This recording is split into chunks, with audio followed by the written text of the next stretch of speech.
국립암센터 영한 의사들의 수다! 아파요. 네, 아파요가 나왔습니다. 네, 저희가 이제 기본적으로 유방암은 조금 어떤 경향일까요? 통증이 없다? 네, 다음은 저희가 원인에 대해서 좀 알아보도록 하죠. 오, 유방 확대술. 네. 오. 근데 뭐 유방 확대술이 이제 유방암의 원인일까 그런 주제일 것 같긴 한데 실제로 그러기는 좀 힘들지 않을까요? 네. 네, 유방 확대술이 유방암의 원인이 되지는 않을 것 같고요. 네. 유방 확대술 자체가 보형물 자체가 암을 일으키지는 않을 것 같고요. 네네. 그렇다고 말하는 그런 연구 결과도 없었고 한때 되게 이슈가 됐었잖아요. 네. 보형물 관련해서 이제 림프암 네. 이런 게 되게 한때 이슈가 돼서 또 거기에 대해서 걱정하시는 분들이 되게 많거든요. 제가 정확하게 기억하고 있는지 모르겠는데 특정 보형물이 좀 그런 걸 더 보형물이 저도 일으킨다고 제가 그랬다고 정확한 명칭은 모르겠는데 그런 림프암을 일으킨다고 들었고, 근데 굉장히 드물어서 저는 아직까지 한 번도 경험하지 못했습니다. 저희 같이 일을 하는 어떤 영상의학과 의사의 모임이 있는데 그런 데서 어떤 케이스를 보거나 하였지, 제가 실제 진료 현장에서 제 환자를 볼 때 유방 확대술 후에 보형물을 넣어서 발생한 림프암을 실제로 경험한 적은 없습니다. 네. 그래서 너무 크게 걱정하지 않으셔도 되지 않을까 싶습니다. 드문 케이스이기 때문이죠. 네네. 최근에는 흔하진 않지만 예전에는 이렇게 유방을 좀 크게 만들기 위해서 파라핀 같은 것을 실제로 주사기로 유방의 안에 넣어서 유방의 크기를 키우기도 했는데요. 그런 경우는 파라핀 자체가 이런 유방 엑스레이를 잘 투과시키지 못해서 저희가 이제 유방 촬영을 하거나 할 때 정확한 유방암을 찾는데 어려울 수가 있습니다. 그런 경우는 어쩔 수 없이 이런 환자분들은 유방 MRI를 통해서 검진을 할 수밖에 없고요. 그 외에 최근에 많이 하고 있는 필러 이런 거는 유방 촬영을 할 때 약간 이물질이 들어가 있는 느낌이 있긴 하지만 뚜렷하게 유방 조직을 가리거나 하지는 않습니다. 하지만 유방 초음파를 할 경우에 그런 이물질이 실제 혹인지 아니면 필러로 넣은 이물질인지 좀 구분하기 어려운 경우가 있어서요. 이건 제 개인적인 견해인데, 혹시나 가슴을 좀 크게 만들고 싶으시면 실제로 어떤 이물질을 주입하는 것보다는 그 보형물을 넣는 게 좋지 않을까 싶습니다. 제가 그 진단하는 입장에서 봤을 때는. 저도 동감합니다. 네. 그러면 제가 한번 보겠습니다. 이번에는 하얀색. 자, 가슴 크기가 나왔습니다. 가슴 크기가 나왔고, 예. 이게 대부분 일반인들이 궁금해하시는 분들이 가슴이 크면 유방암이 잘 생길까요? 거기에 대해서 되게 궁금해하시는 분들도 있고, 네. 그리고 이제 뭐 가슴이 작으면 이제 대부분은 치밀성 유방인 경우가 많긴 하잖아요. 그러면 뭐 유방암의 원인 중에 하나는 치밀성 유방이기도 하니까 그래서 크기와 관련돼서 궁금해하신 게 되게 많을 거예요. 네. 그래서 여기에 대해서 좀 얘기를 해보긴 할 건데 결론적으로 말씀드리면 가슴 크기랑 관계없다. 네, 라고 저희가 정확하게 설명을 드릴 수 있을 것 같고요. 지금 사진을 보시겠습니다. 이게 가슴 크기랑은 좀 다른데 환자분들의 이제 유방 촬영을 하게 되면 다양한 형태를 저희가 볼 수가 있는데요.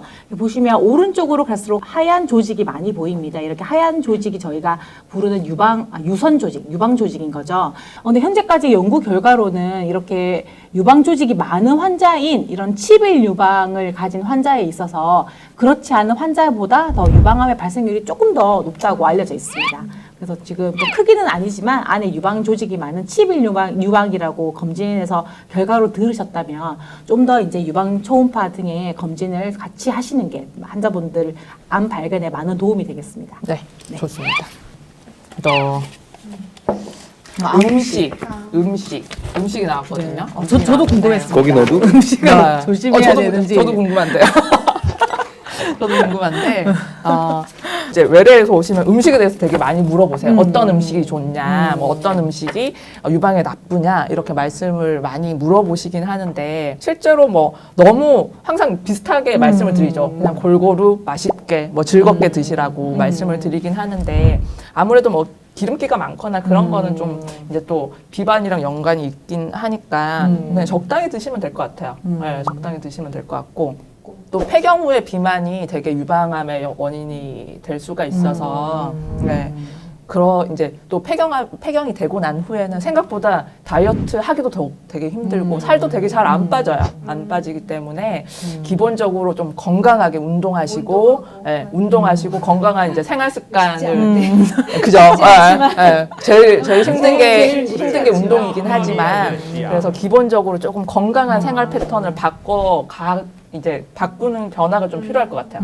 제가 그냥 친구들이 많이 물어봐서 네. 궁금한 거 있는데 석류즙을 또 먹거나 또 홍삼 드시는 분들이 많은데 또 그런 분들은 가끔 저한테 혹시 유방암이랑 관계 있냐라는 질문을 저는 많이 받거든요. 네네. 사실 저는 정확한 지식이 없어서 혹시 아시는 거 있으면 말씀해 주시면 기본적으로 감사하겠습니다. 이제 액기스 종류는 저희가 좀 드시지 말라고 하거든요. 이제 농축액이다 보니까 예, 그냥 날 것으로 먹는 거랑은 조금 다르긴 해요. 그래서 뭐 석류 과일로 드시면 얼마나 많이 먹겠어요. 하루에 뭐 하나 두 개 이렇게 드시는 건 상관이 없는데 매일매일 뭔가 액기스처럼 뭔가 농축액을 드시는 거는 또 좋지는 않기 때문에 웬만한 이제 환자분들이 오시면 대부분 이제 건강 보조 식품에 대해서 되게 많이 물어보시거든요. 네. 그래서 이제 좀 정제되지 그러니까 농축액이나 뭔가 이제 다른 보조식품을 함유하는 거는 최대한 이제 많이 드시지 말라고 저희도 설명을 드리고 이제 밥이 보약이라고 했잖아요. 밥 잘 드시고 건강하게 잘 생활하시는 게 제일 좋을 것 같아요.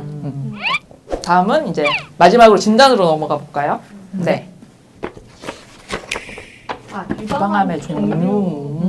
잠깐 아까 말도 나오긴 했는데 병리학적으로는 제가 알기로는 이제 제일 많은 친일성 관암이라고 불리는 이제 종류가 제일 많고 그다음에 약간 소수 조금 더 많지는 않지만 소엽암이라고 불리는 부분이 있고 그 외에 이제 점액성의 부분도 있고 아까 이은경 선생님이 처음에 소개해 주셨던 파세트병도 그도 있을 유방암의 건데 특이 암이긴 하죠. 네. 이렇게 나누고 그리고 아까 잠시 또 얘기가 나왔지만 이제 삼중 음성이냐 아니면 호르몬 반응성이냐 이렇게 따라도 종류가 나눌 수 있을 것 같아요. 굉장히 그 생물학적으로 좀 다른 성향을 띠고 있기는 하더라고요. 저희 진단하는 입장에서는 치명암은 페트에서 이제 활성도가 잘 보이는 반면에 소혈암 같은 경우에는 이제 활성도가 크게 높진 않아요. 그렇다고 해서 이제 활성도가 높지 않고 잘 안 보인다고 해서 암이 아닌 건 아니기 맞습니다. 때문에 단순히 그냥 활성도나 이것만으로도 판독은 하는 건 아니고 이제 환자분이 어떠한 종류의 암인지는 같이 보면서 항상 판독은 하고 있습니다. 그리고 뭐 우리가 기본적으로 유방암이다 하지만 뭐 침륜성 암이냐 아니면 제자리 암이냐 되게 궁금해하시는 분들이 많으셔요. 저는 뭐 어떤 몇 기예요? 뭐 그렇게 궁금해하시는 분들도 많긴 하고 가장 흔한 걸 좀 말씀을 드리긴 하지만 이제 각각의 이제 종류에 따라 치료 방법이 그렇게 많이 바뀌지는 않긴 하거든요. 네. 근데 좀 특징적인 암들이 조금 있어. 예를 들어 침륜성 소여암의 경우에는 영상학과 선생님이 잘 말씀해 주시겠지만 양측성이 되게 많을 수도 있고 그렇죠. 예. 그리고 생각보다 저도 이제 외래에서 그 영상을 보면 의외로 영상이랑 수술한 검체랑 매칭이 안 되는 경우가 되게 많거든요. 네네. 영상은 되게 작았는데 수술하고 보면 되게 큰 경우도 있고. 네. 그 소엽암의 경우에는 사실 저희가 유방 MRI를 찍는 경우에 그 조영제라고 하는 약을 정맥으로 투여해서 저 암을 잘 보이게 하는 약이 있는데요. 이상하게도 그 소엽암은 그 조영제를 넣어도 암 부분이 잘 조영 증강돼서 하얗게 보이지 않는 경우가 많습니다. 맞아요. 그래서 뭐 저는 되게 작다고 생각했는데 막상 수술하실 때 더 계속 더 생각보다 크기가 커서 더 많은 범위를 절제하는 경우를 많이 봤거든요. 네. 맞아요.